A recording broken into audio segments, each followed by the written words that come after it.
Tushda otga minishni ko'rishning ta'birlari.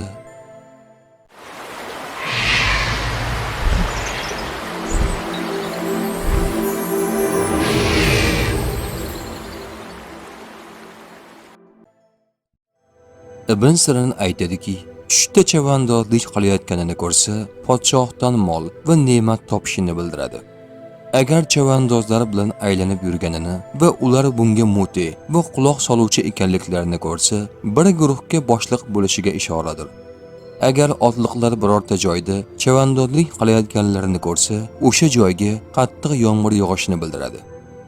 Agar notanish otliqlar unga dunyo molidan biror narsa berganliklarini ko'rsa, biror musofir odamdan foyda olishini bildiradi. Agar o'sha otliqlarning tanish ekanliklarini ko'rsa, foydani do'stlaridan va tanishlardan ko'rishini bildiradi. Agar otliqlarni ozg'in otlar ustida ko'rsa, bu tushning ta'biri aksincha bo'ladi.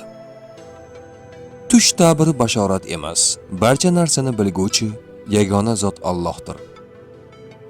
Ko'rgan tushlaringiz ta'birini bilmoqchimisiz? Unda kanalimizga obuna bo'ling.